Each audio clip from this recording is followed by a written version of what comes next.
petrol hybrid engine. On sale in the autumn. Likely to cost well over £100,000.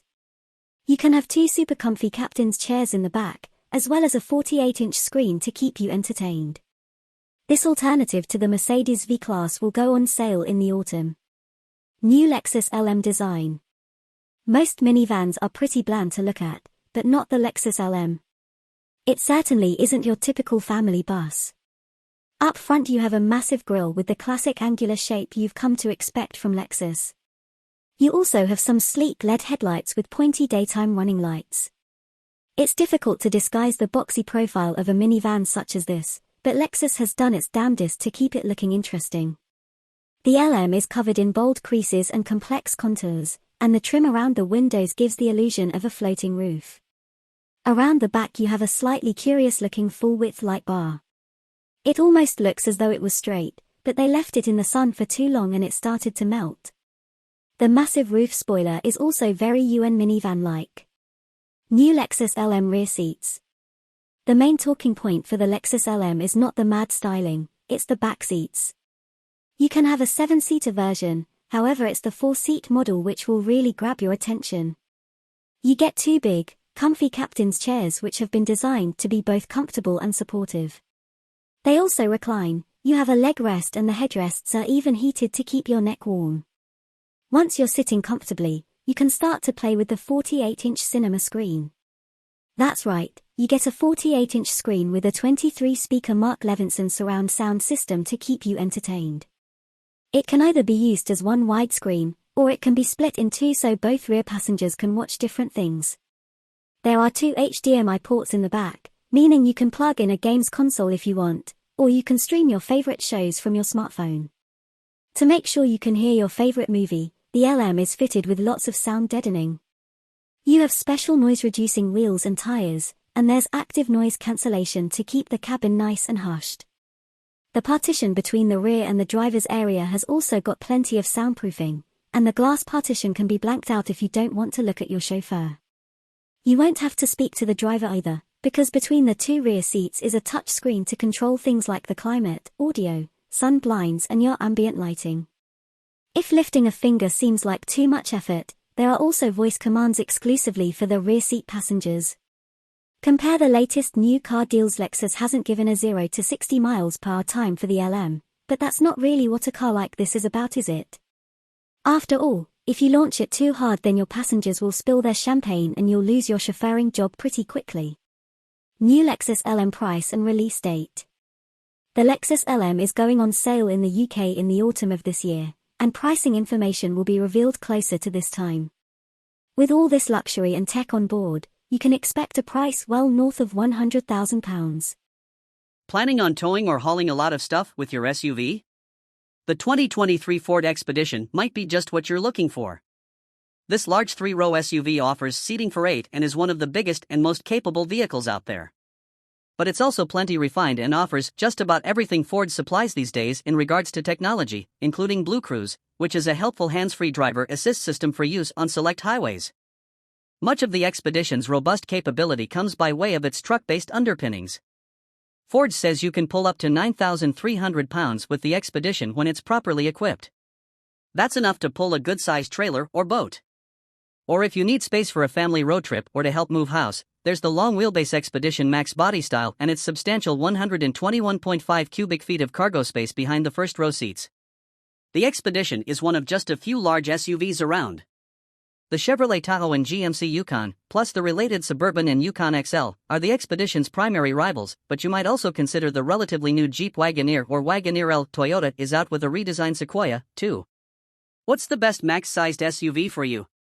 Read our test team's expert rating to find out how the Expedition stacks up. We're impressed with the V6 engine's muscle. Any SUV this large can't really be this quick, can it?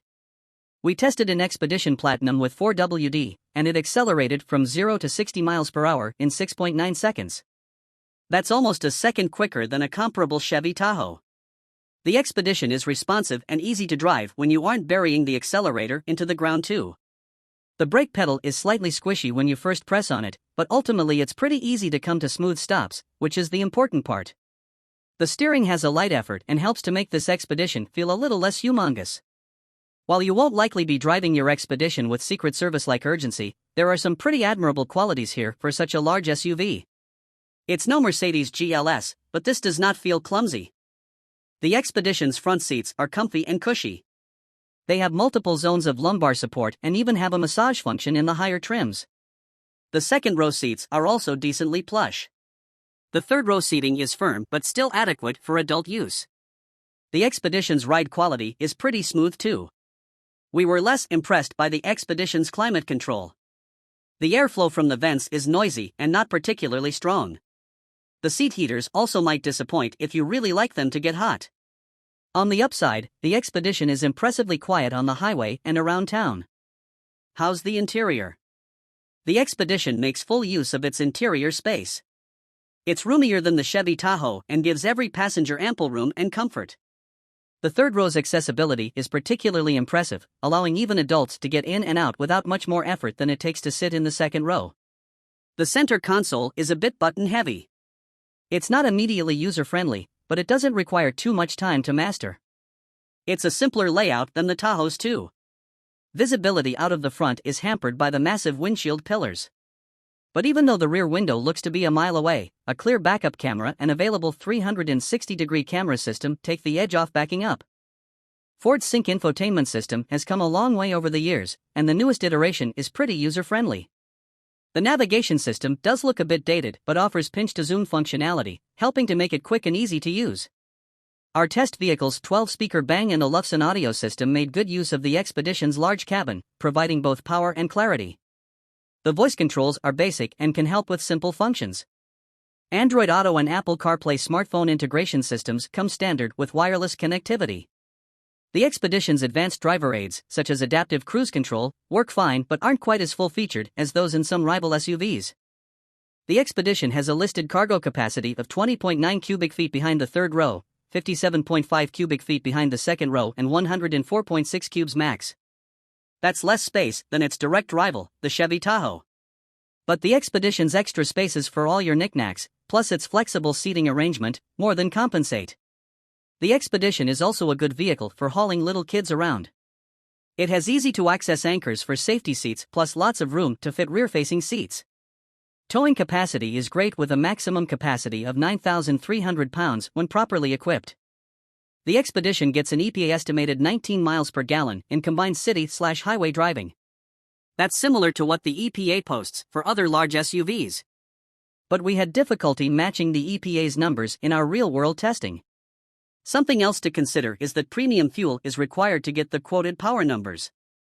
During our time with the Expedition, we could notice a difference in performance between regular and premium fuel. The Expedition is priced comparable to other large SUVs such as the Chevy Tahoe. Warranty coverage is also typical for a non-luxury automaker. Interior build quality and materials choices slightly exceed what's available from its crosstown rivals. The Expedition isn't fun to drive in the classic sense, but it is rewarding to summon its muscle car-like torque and use this big SUV for its intended purposes. Road trips, daily commuting and heading out to the great outdoors are all right up the Expedition's alley. The mid-range limited trim gets our recommendation in the Expedition lineup. It adds convenience and luxury items such as a hands-free liftgate, leather upholstery, premium audio, adaptive cruise control and a navigation system to justify the cost increase. It's also eligible for a more powerful engine and sport suspension as part of the Stealth Performance package. The 2023 Ford Expedition is a large 3-row SUV that's available in 6 trim levels: XL, XLT, Timberline, Limited, King Ranch and Platinum. Tested, 2023 Cadillac Lyriq AWD pumps out more electrons, keeps its composure. A second motor and more power make Caddy's all-electric SUV quicker, but haven't changed its cushy personality.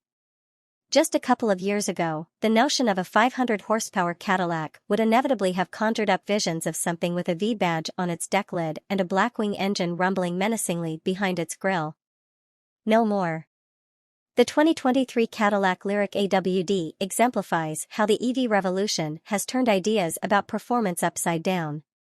Like many of today's EVs, this twin-motor, 500-horsepower version of the Lyriq is powerful and quick, but otherwise extraordinarily normal. It doesn't look like a car that promises to smoke its tires into the next state and doesn't drive like one either. Instead, it evokes and updates the best aspects of Cadillac's past, their smooth ride, hushed, well-dressed cabins, and effortless power. Thank you, electrons. Other than the model number on the hatch, Lyric AWDs get a 600 × 10 to the power of 4 designation, while RWD models wear 450E badging. The 600 and 450 represent rounded torque figures in Newton meters. There's nothing to indicate that the dual-motor, all-wheel drive Lyric is any different from the rear-drive, single-motor model that first hit the market. We liked that car for its absorbent ride and quiet ways, but felt it needed more than its 340 horsepower to be a fully realized caddy. The Lyric AWD solves that with a second permanent magnet motor driving the front wheels. Combined output rises to 500 horses and 450 pound-feet of torque, an increase of 160 ponies and 125 pound-feet over the rear driver. That you can't tell the twin-motor model from the single-motor version at first glance, or second or third, amounts to truth in advertising. Aside from the AWD's extra power, its cushy driving demeanor remains fundamentally unchanged. Stand on the Lyric AWD's accelerator and it sprints to 60 miles per hour in 4.6 seconds and hauls itself through the quarter mile in 12.9 seconds at 113 miles per hour, improvements of 1.1 seconds to 60 miles per hour and 1.4 seconds and 14 miles per hour in the quarter. That should be energetic enough for most people, but it's only mid-pack in the EV universe. A Hyundai Ioniq 5, for instance, scoots to 60 miles per hour in 4.5 seconds. At the other end of the size and price spectrum, a nearly 7,000-pound Rivian R1S does it in 3.1, and there are a lot of ballistic EVs sandwiched between those two bookends. The Lyric's power delivery harks back to the big-engine Cadillacs of yore and seems purposely tuned to underscore its luxury mission. Like the Lyric RWD, the AWD's powertrain parses out the torque smoothly and gradually rather than bringing it on all at once with a bang like some competitors.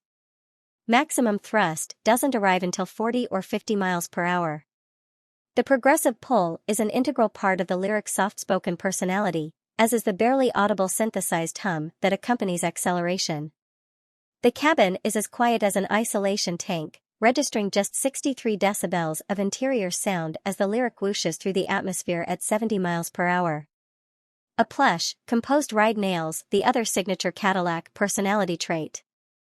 The multi-link suspension glides over big pavement swells, is glassy on smooth highways, and almost never bobs. The pancake-style 102.0 kWh Ultium battery bolted to the Lyric's belly, the same capacity as in the rear-drive model, makes for a low center of gravity. That's likely part of the reason the Lyric feels more agile than you'd expect for a vehicle weighing 5,838 pounds, but the Caddy is far more in its element cruising than chomping up serpentine roads.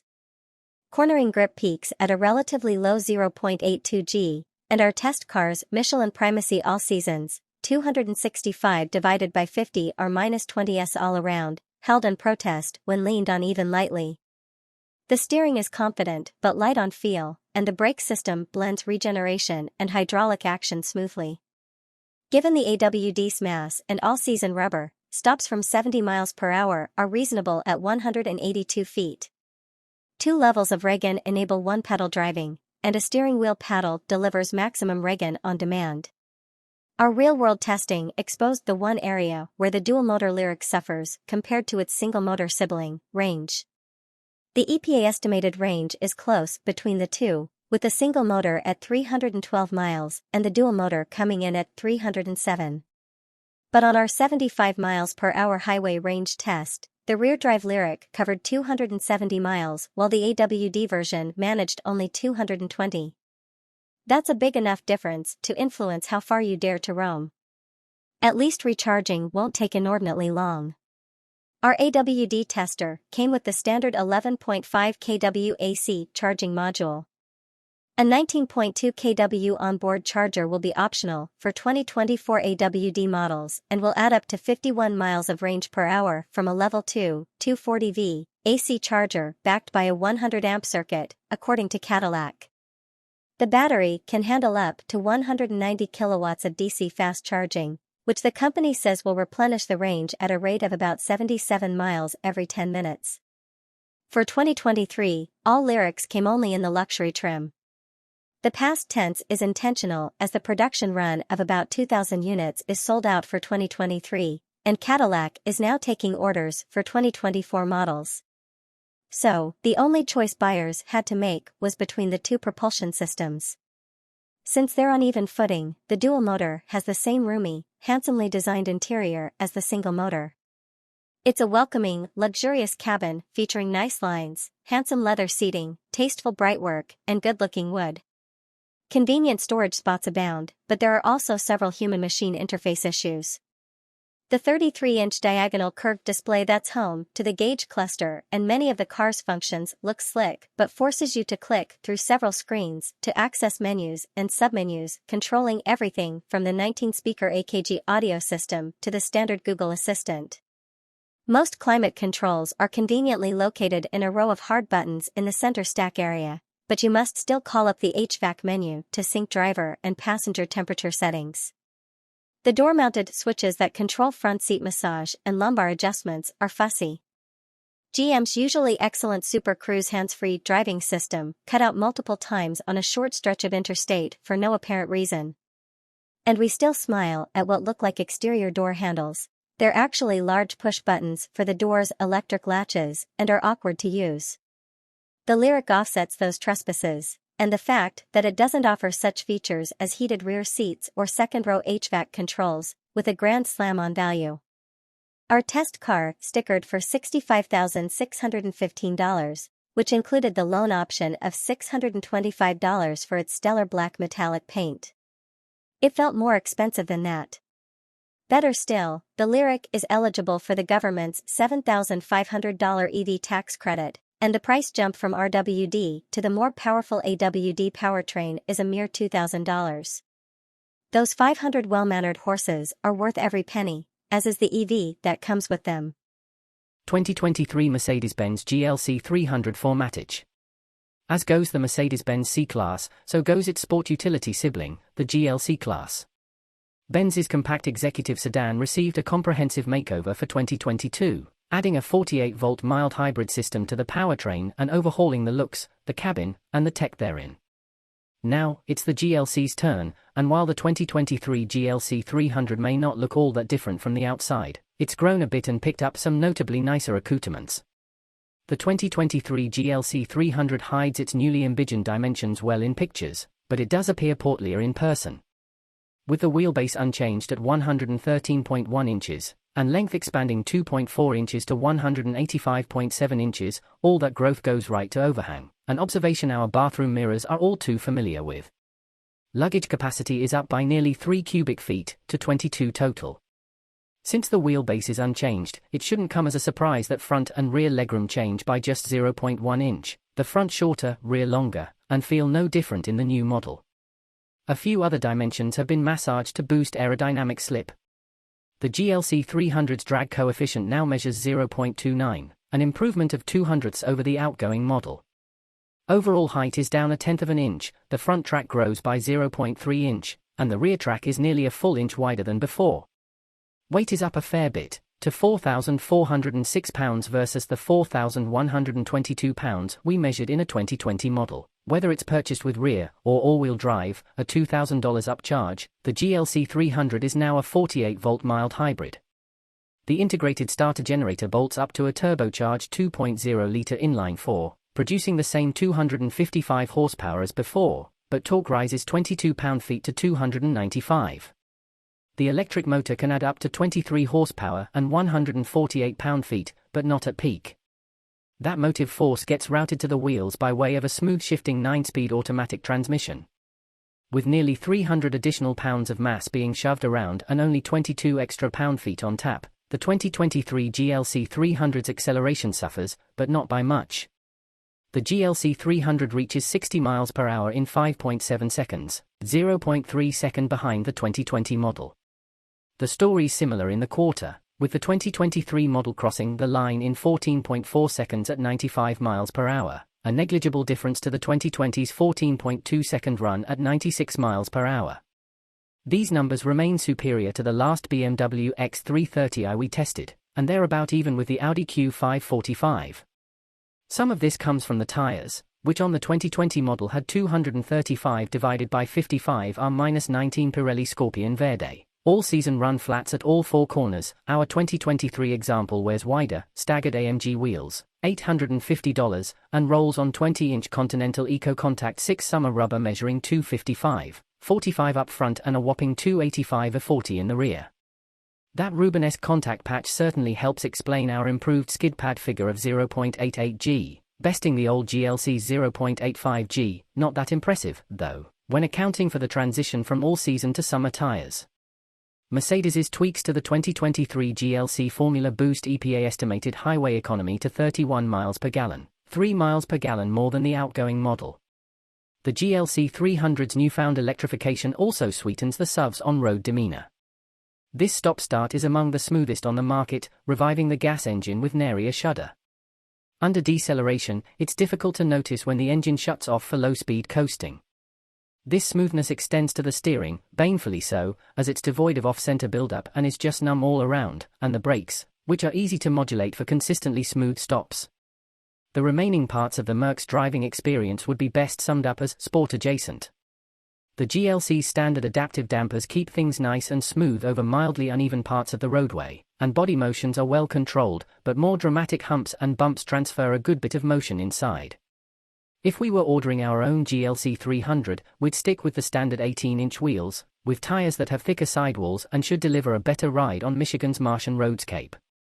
Chuck the GLC into a corner and, sure, it'll lean more than a C-Class, but it stays well sorted and makes a good case for taking the long way back from school drop-off. The four-banger sounds pretty good when you give it the beans too. It's a damn shame about that steering considering how well sorted the rest of this car is. If your commute has more traffic lights than curves, you're in luck, because now you can appreciate just how much better the GLC 300's interior is. The waterfall-like center console shape remains, but the rest has been revamped to match the style found in other Mercedes vehicles, and it works well.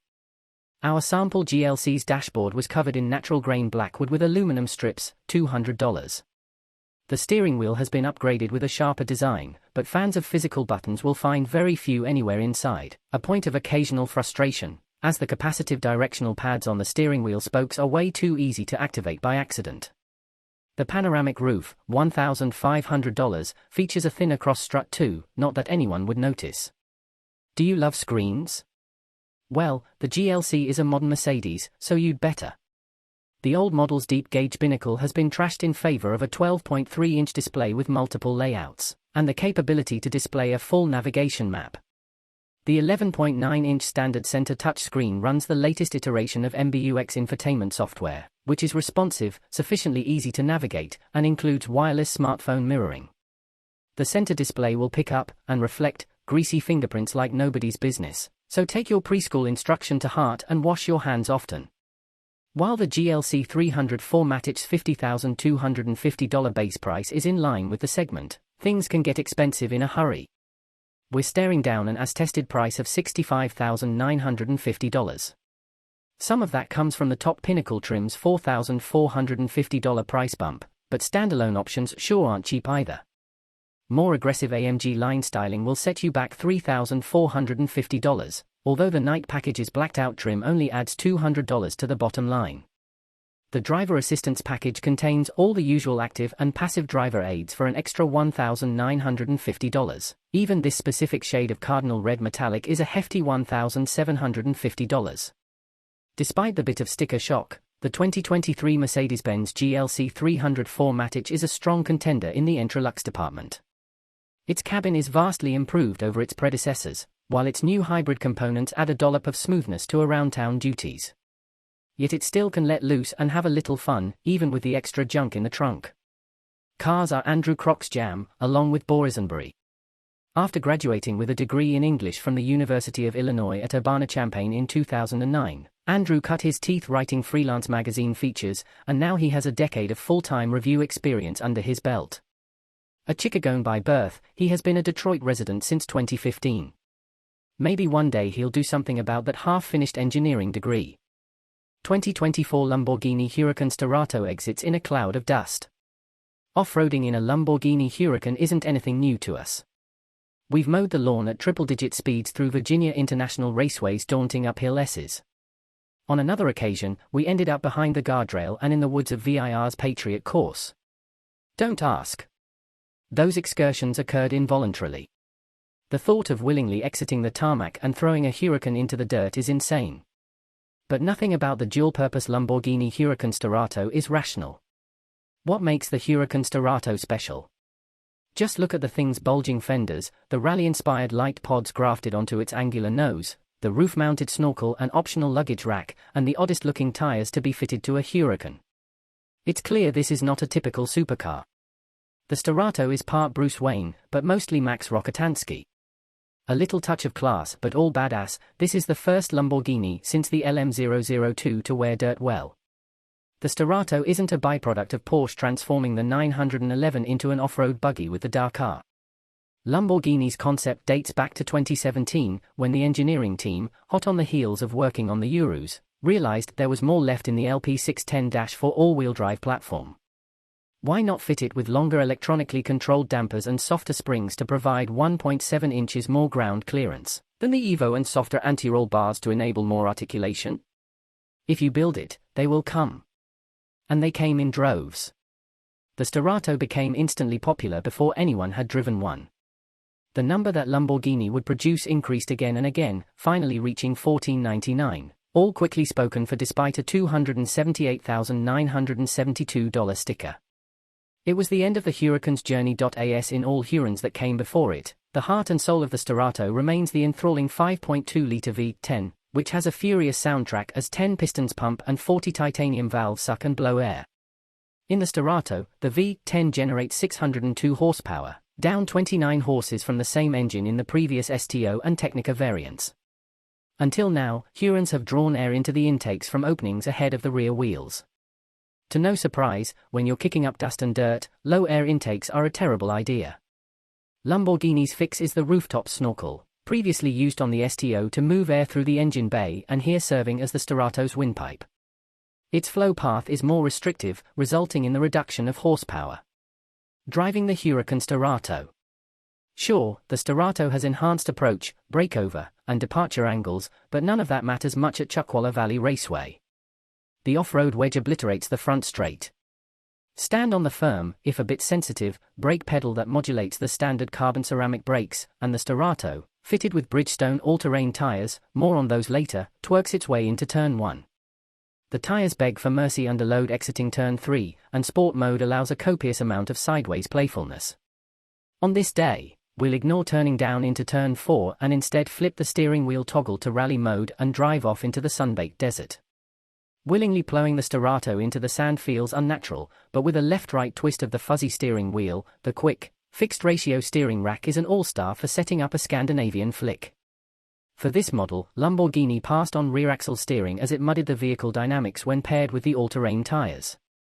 Even without it, the brake-based torque vectoring pivots the machine, the earth succumbs, dirt encompasses the six-figure rally car, and with a pull of the big column-mounted shift paddles, the 7-speed dual-clutch automatic snaps off a gear change, the Haldex all-wheel drive system shuffles torque between axles, and the Starato exits, leaving a dust plume reminiscent of the Road Runner. Never had the thought of piloting a Huracan over lumpy terrain in third gear on an 8,500 RPM redline occurred to us, but the softer dampers and spring rates, paired with longer and squishier internal bump stops, keep the uprights from ejecting from the chassis. Find the right, or maybe the wrong, path through the desert and you'll use all 6.4 inches of ground clearance. Dirt will fly over the hood. This isn't the stuff trophy trucks are made of, but for a pavement pounder, it's impressive and hilariously fun. None of this would be possible without the right tires. For that, Lamborghini tasked Bridgestone to develop the Dueler All-Terrain AT002, an all-terrain tire rated at 168 miles per hour and available only in a Starato fitment. The sidewall construction mimics that of a Bridgestone Potenza Sport summer tire, so it's stiff. Aside from a tread pattern meant to evacuate rocks and mud, the Dueler features interlocking snipes and tie bars to lock the tread blocks together to provide more stability under load. And it's a run flat, so in the event of a puncture, the Starato can carry on for 50 miles at 50 miles per hour. And while some might be tempted to mount 2 spares on the roof rack, it's only rated for 88 pounds. Bridgestone will also offer a one-off winter tire for the Starato. Oh, the possibilities. It's not just for off-road. The Starato's off-road capabilities aside, Lamborghini has created quite possibly the best road-going Huracan to date. Its softness makes for an enjoyable ride on the interstate, and with little roar from the all-terrain tires, this is the Huracan you'd want to drive across the country. Attack mountain switchbacks and there's more pitch and roll than any Huracan before it, and the steering is so quick and light that mid-corner corrections frequently occur until you train your hands to slow down. But none of this dulls the experience. Lean on it nice and hard, and the Bridgestones deliver what will likely be the greatest amount of grip we've measured from all-terrain rubber.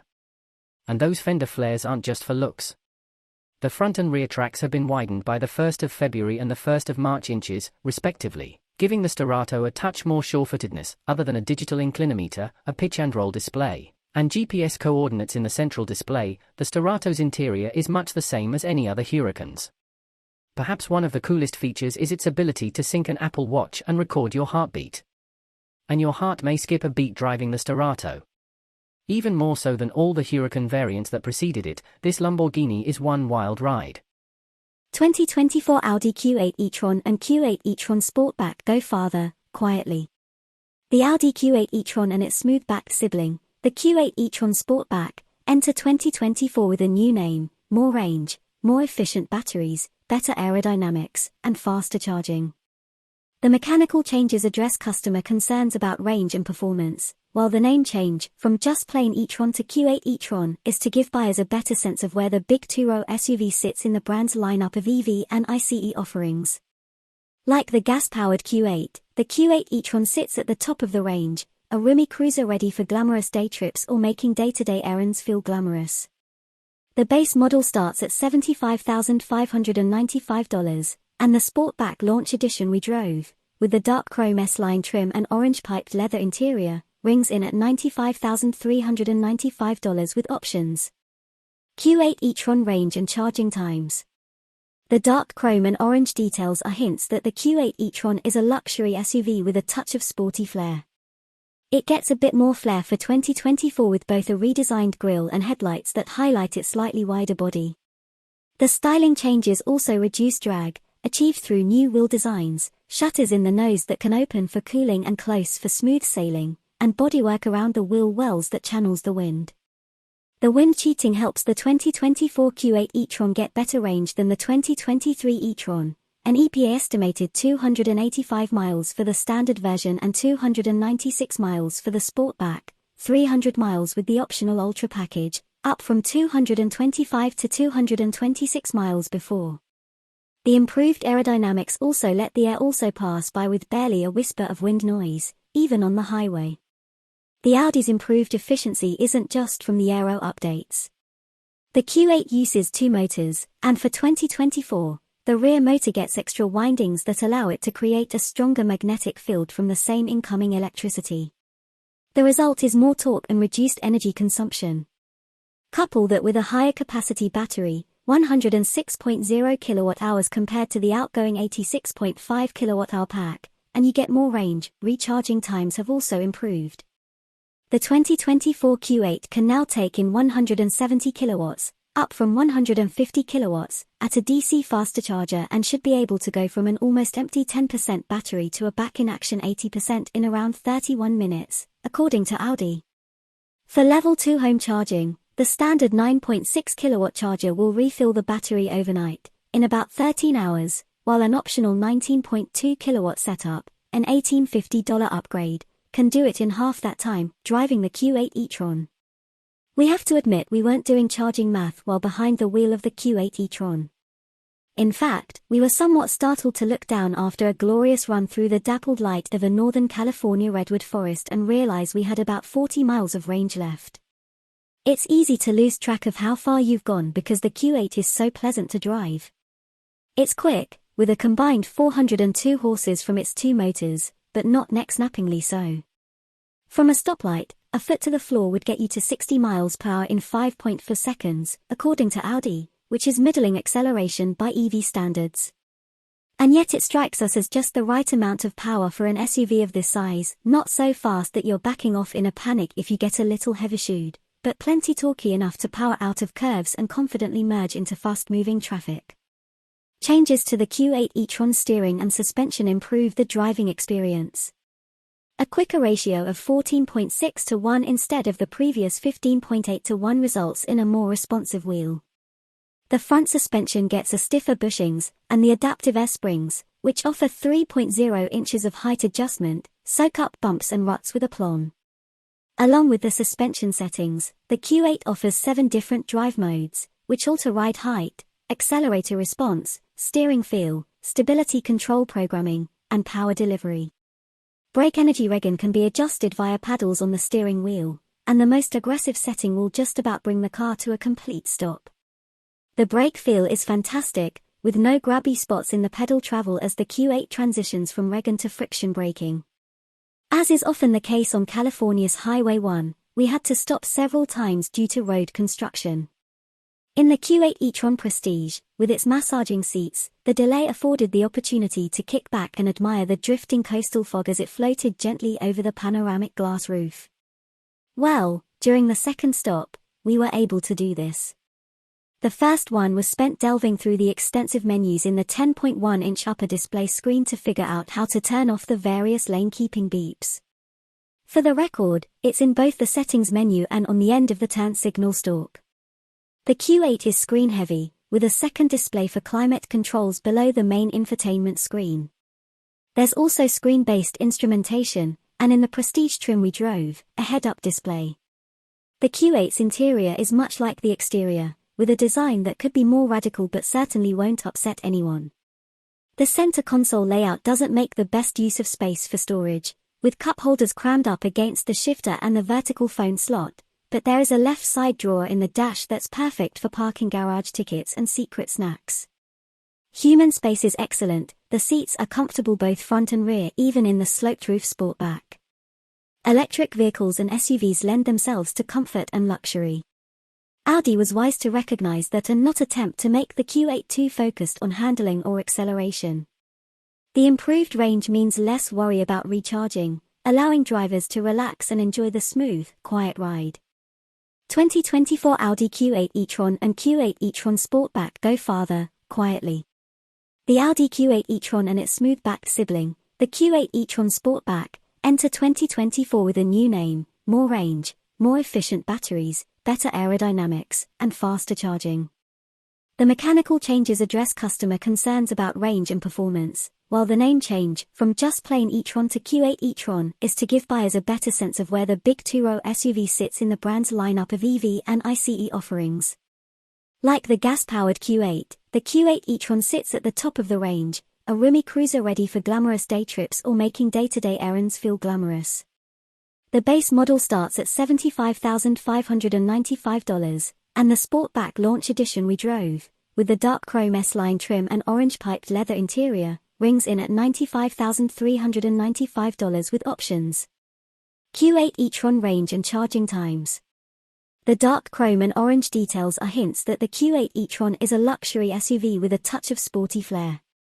It gets a bit more flair for 2024 with both a redesigned grille and headlights that highlight its slightly wider body.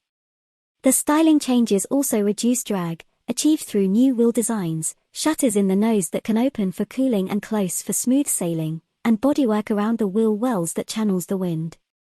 The wind cheating helps the 2024 Q8 e-tron get better range than the 2023 e-tron. An EPA estimated 285 miles for the standard version and 296 miles for the Sportback, 300 miles with the optional Ultra package, up from 225 to 226 miles before.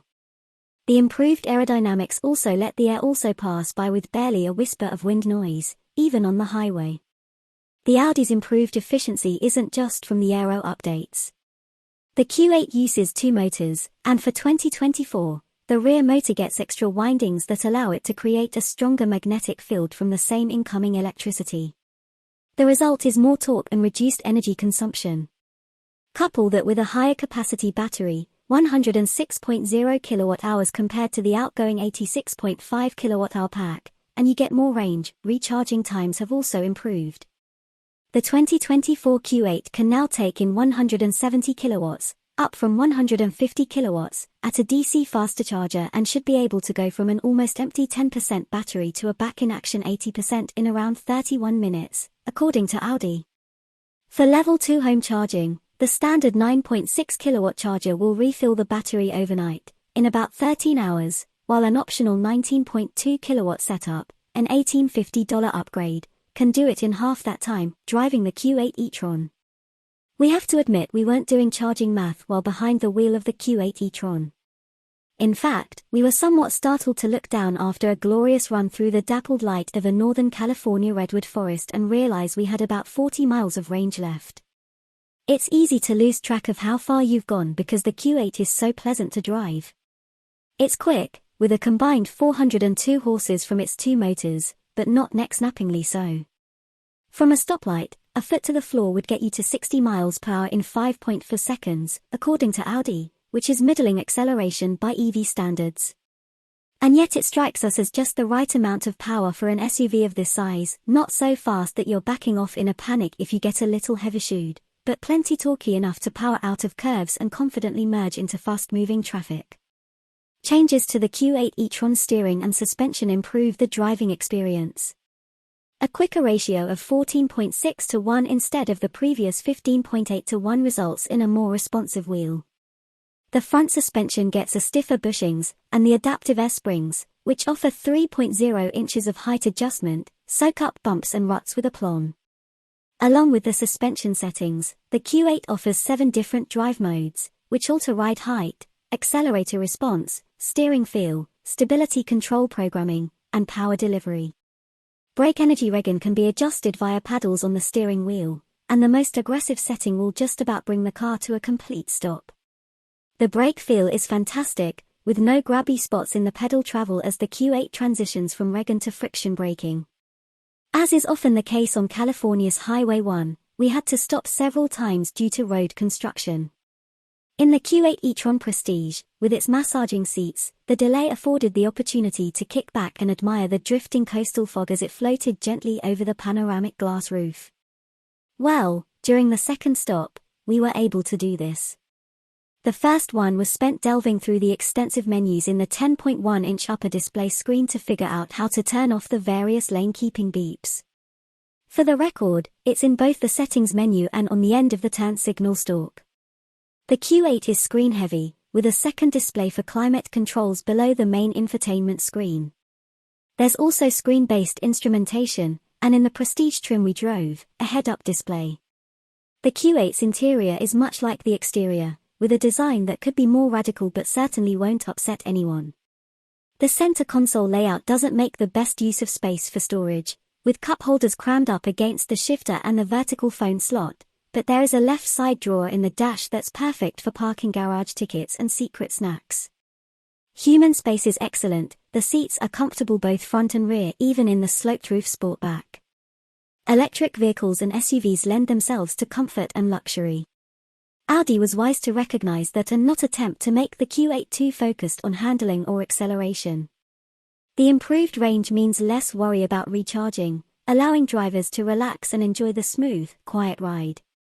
Beneath the purple skin specific to this commemorative edition 50 jar that celebrates a half-century of BMW's M division, and shared by all M3 competition models, is a stonking 503 horsepower twin-turbo 3.0-litre inline-six.